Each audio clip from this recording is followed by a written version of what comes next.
In the video today, I'll be announcing my run for presidency. No, being facetious aside, it's the case that you need to start to consider yourself a political agent, and the amount of agency you do have varies on your own disposition. It's to say you are in charge of how involved you are in things. So if you want to be involved in a milieu of politics, nothing is preventing you from taking that action, that activity, those steps and striving towards affecting material outcomes in the political realm. It's the same with business, and you'll find entrepreneurs have the disposition that I can start a company, build something and sell it and then change the world.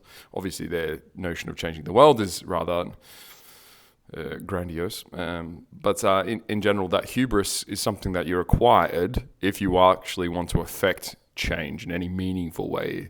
Value creation is the same. So once again, I'm not American, so I cannot obviously run for president, but I would attempt to do something in that realm if I was American, because if you have the possibility, then you have a probability. And in taking that chance, taking those steps, you are doing something to further your own personal, I'd say, chances of success and ego-driven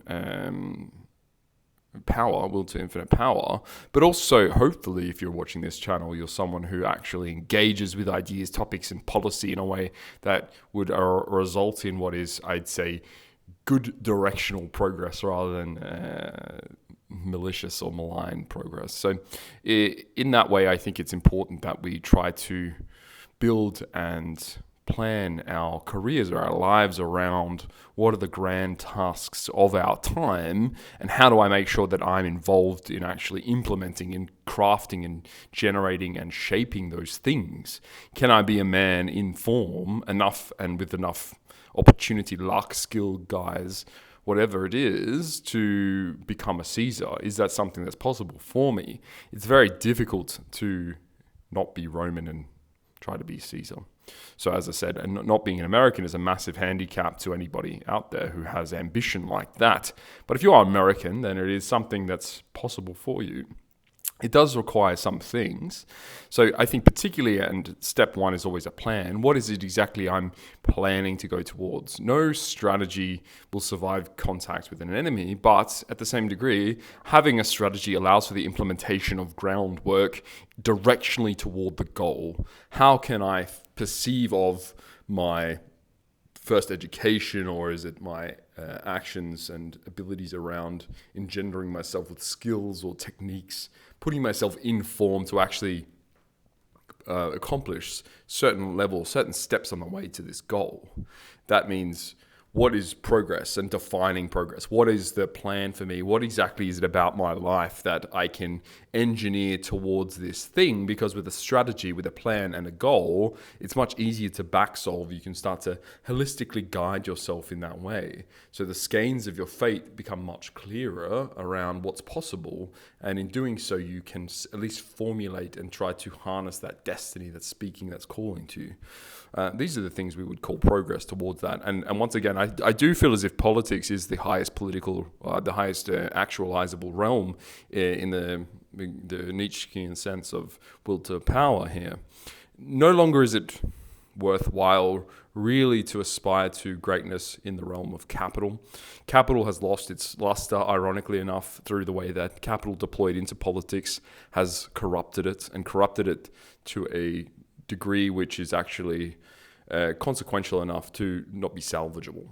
You've polluted something so much that there's no process renunciating it or recycling it back to how it was. Its innocence is lost, and thus you have tarnished it, and now it's forever gone. So blood politics is the only remaining factor. And so if you can see this in political debates and chats, and any politician you can start to recognize on the global platform, the global media circuit, or in any type of intercourse or debate or interview where they are sitting there and discussing, and you think, what is this moron doing on my TV? Why are they so incapable of understanding true, and this means from a Faustian sense, will to power, but also aspirations of the noble kind, why do they always have petty grievances and pettifogging around certain unimportant policy measures and discussions? They'll start to talk about the idea of a minimum wage. Who cares?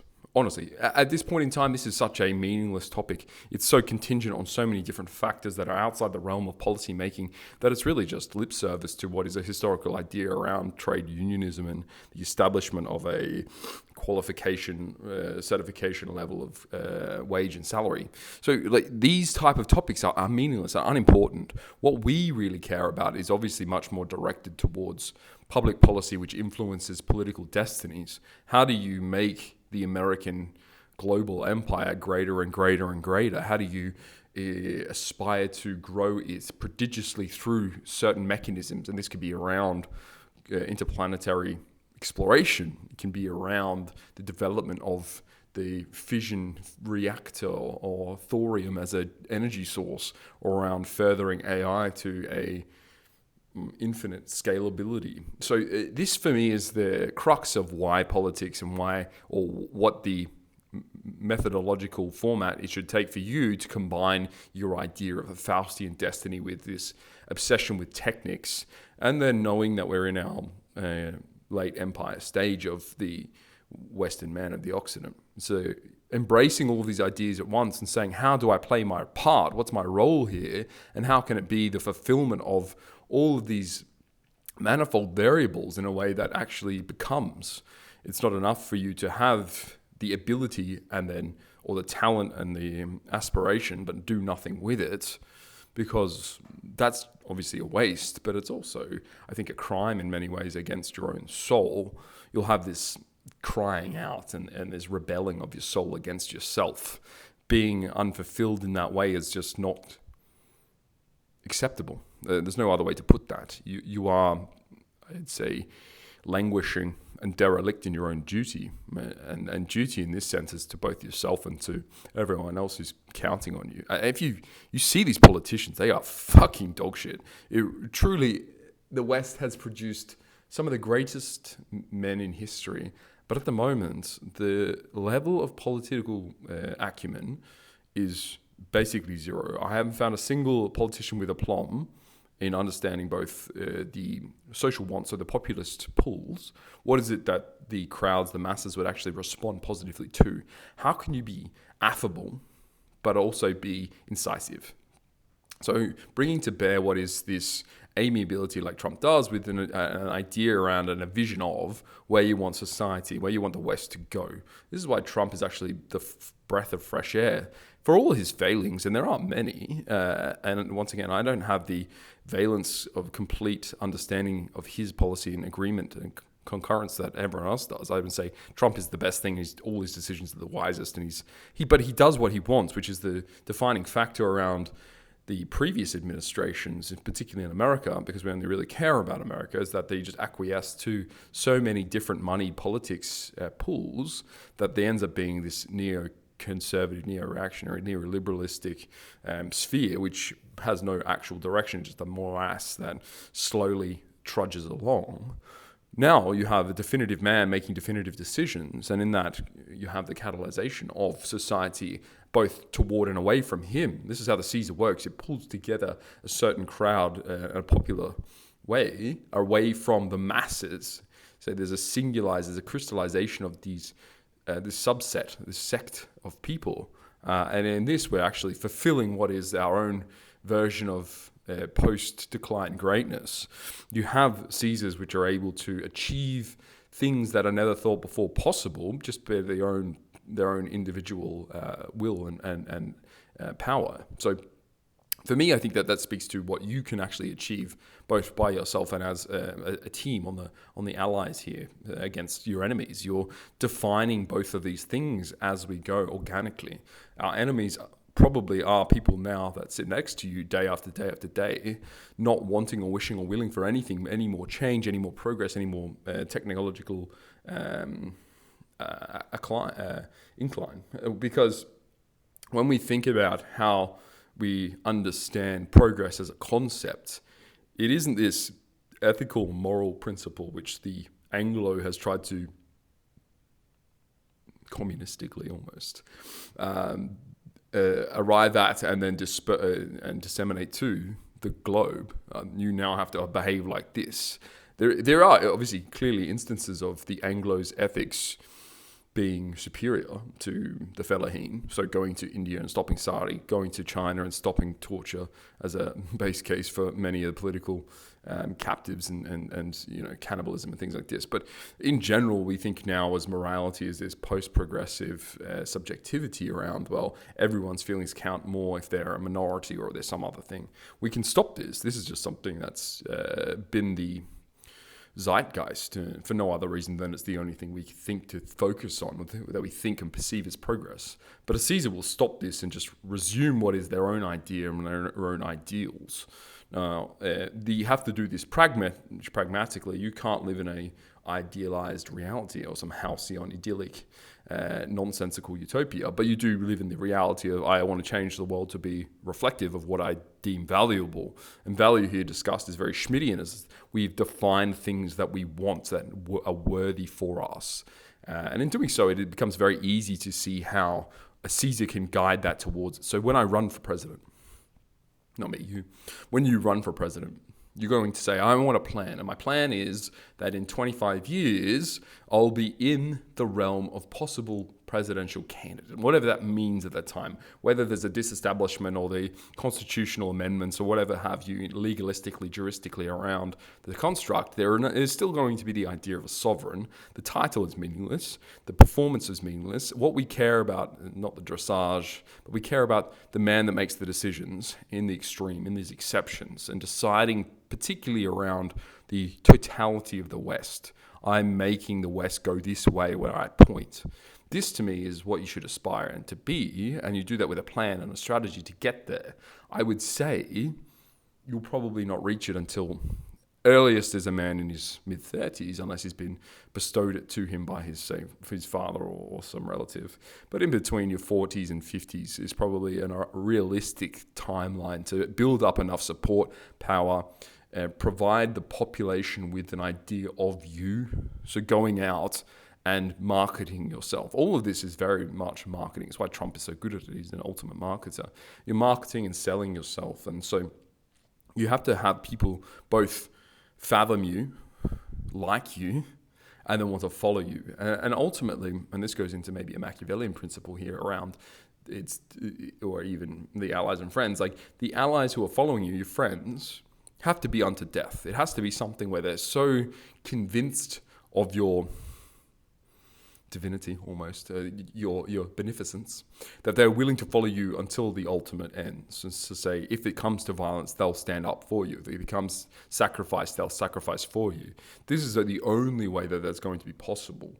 And it's not every single one of your friends and allies will do that, but it's not. You have built up enough of a populist pull, a regime, that when you establish yourself in that junta, in that position of power, that you are surrounded by not sycophants but allies, people who are willing to incorporate the identity of themselves into you, so you become their touchstone, their pillar of greatness, of aspiration. How do I myself make sure that I'm the magnet for all of these dispersed beings with somewhat but diverging, but actually pretty homogenous beliefs? The men on the right, these are always the men of strength and of power. And power really only respects power. So when you have many, many powerful men competing and combating for certain things, it establishes a hierarchy around this.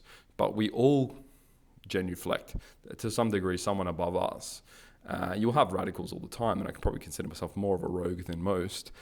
My disagreeableness is quite high, but in general, I feel like you can still have the idea of something greater than, so this superlative principle where there's always, in logical terms, we call it defeasibility. You'll have the defeasible rule, and the most defeasible rule is the one that overrides all others. And this is still the same principle in leadership.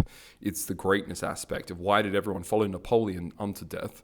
Is because they trusted in him that greatness is a reflection upon them of him, and that his journey and his destiny were intertwined with theirs. And that's still how we still can believe in these things. We just need the man who can do this to stand up and compete. In any competition, there's going to be a sufferance and also a filtration. So we use this crucible to guide us into who's the worthy. And this is what we have to now go through. It's not enough to have these very feminine pandering processes of political. I put my hand up and I volunteer for my party, and then my party pre-select me and they put me in a seat and I run against someone. This is not sufficient. This is how an administrator, a feminine administrator, would go about electing someone who's qualified. We don't care about this. This is not for us. This is not something we care to consider. We don't want to debate it.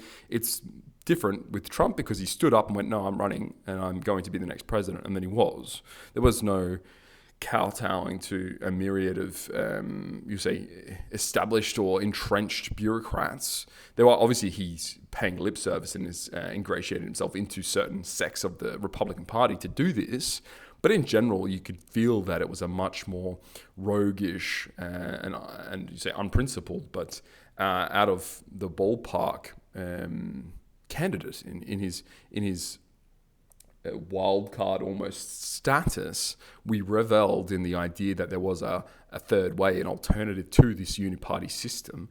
And he gave us a glimpse of it. It's not necessarily, as I said, the great aspect of what I would consider the true Caesarian future progress, but he's definitely the proto-Caesar. He'll be the one that we refer to as the Sulla, because he was able to establish himself as this entity that actually reigns above his own position. Trump as a man, as an idea, is higher than the presidency. This is something that's the first, other than maybe you could say something for Lincoln.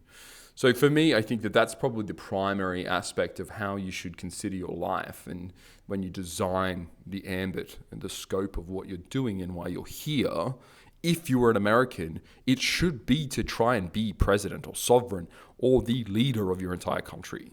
You need to generate this personality aspect of yourself to say, I need to be smart enough, I need to know enough, I need to be vicious, I need to have this killer instinct, and I have to be on the warpath. This is war, and this is the continual soft war, cold war that you'll see throughout the entirety of your life. You're now fighting battles day in, day out, and there are enemies around you. There's a fifth column. There's all sorts of subterfuge and perfidious people trying to pull you down at all levels. But what you have to do is continue to traverse these, and you have this idea that you can overcome adversity because you've built a constitution that's worthy of being the next Caesar.